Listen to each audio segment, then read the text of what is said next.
I'm here with Josh Hammer. Josh, the left is turning on each other with BLM suing a George Soros-backed organisation. The New York Post reports the National Black Lives Matter movement claims $33.4 million is being withheld by the Tides Foundation, backed by George Soros. BLM accuses the foundation of deceptive business practices and egregious mismanagement of its money. And this week, they asked the California Attorney General to investigate Tides after filing a lawsuit last year. Josh, where did it all go so wrong?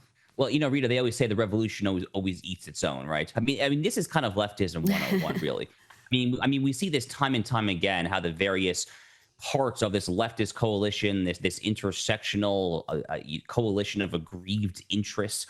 I mean, they oftentimes, not all times, they pretty much always will ultimately end up warring against each other. I mean, let's kind of take a similar example to kind of paint this image a little more starkly there. I mean, how about you had first the fight for same-sex marriage, gay rights, etc., and then you had the transgender fight there. Well, one of the big premises of the arguments for enhanced gay rights, same-sex marriage, etc., in the U.S. was that gay people are born this way, right? That was one of the big arguments. I mean, Lady Gaga had that song back in 2010, 2011, "Born This Way." That was a big part of their movement.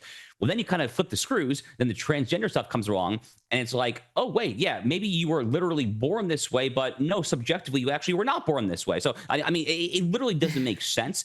I mean, we see this kind of with Linda Sarsour back when she was the head of the Women's March as well, right? And this is someone who is a Sharia law citing Muslim purporting to lead a feminist march. I mean, are you kidding me? I mean, how do you possibly square that circle? So, I mean, here at Black Lives Matter and the Tides Foundation, the Tides Foundation is, of course, the number one most prominent left-wing dark money organization in all of the United States. So, I mean, this is another example, of course, of the left eating its own. And frankly, as someone myself here, to me, this kind of looks like the Iran-Iraq war. I pretty much just root for casualties. Now, Donald Trump has another win, this time against Google, or YouTube to be precise, owned by Google. He's had a number of these wins, Josh, against ABC, CBS. He's had big wins against Meta, Facebook and Twitter. And you look at these legal wins and it's hard not to think that there was a conspiracy afoot, a conspiracy amongst these media outlets, those social media giants, to effectively deplatform the leading political candidate, the leading challenger to the Democrats, and to prevent his re-election.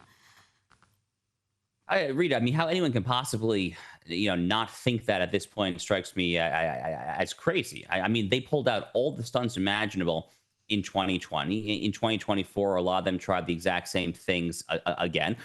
And they've been on this extended mea culpa campaign. I mean, let's not forget that this past January 20th on Inauguration Day in Washington, D.C., you had pretty much all the big tech oligarchs that attended this. There was Jeff Bezos, there was Mark Zuckerberg, Elon Musk obviously was there. Google was in the house. So they've been on this extended attempt to try to appease the Trump administration there.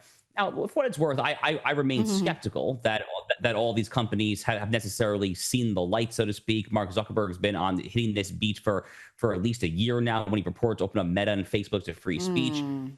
YouTube and Google just recently conceding for the first time that, yes, they actually did censor and deplatform conservative voices there. So, look, I think some of them are just trying to avoid some sort of retribution there, and that's probably where these settlements come in as well.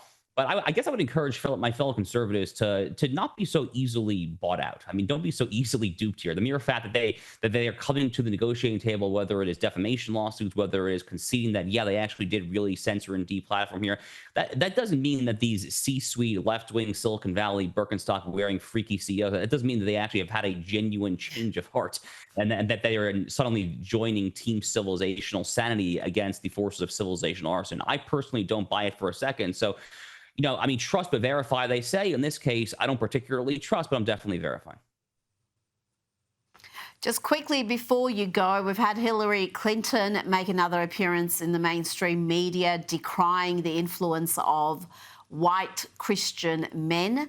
How have you seen her interjection in the political discourse, and how useful is it to be, again, trying to demonize white Christian men? Well, that's what the Democrats do these days, right? I mean, they demonize anyone who does not fit their particular intersectional conception of what it means to be a good American. And white Christian men, white straight Christian men, I guess, are really kind of at the top of the list of someone who check pretty much zero intersectional boxes. They are literally at the bottom of the totem pole when it comes to the left. I mean, I think a relevant question is what the heck is Hillary Clinton doing? I mean, like literally, what is she doing? I mean, what is her purpose at this particular juncture? And I actually do not know what the answer is. I mean, I guess in theory she might be looking for yet another book deal. I mean, God knows what she could possibly write about that would entertain a single human being at this point. There, she's basically said everything platitudinous and vapid under the sun already at this point. There. But I guess the Clintons at this point really just have an insatiable desire to be in the public light. Recall also that, Bill Clinton, once upon a time, and Hillary too, once upon a time, they actually called themselves religious Christians. We can kind of scoff at Bill's personal life, whatever, but they once upon a time called themselves real Christians. So the fact that they have shifted this far where they're openly mocking Christians in the year 2025, I think really just shows how far the center of gravity of the Democratic Party has shifted over the past few decades as well. Josh Hammer, thank you so much for your time. Thank you, Rita.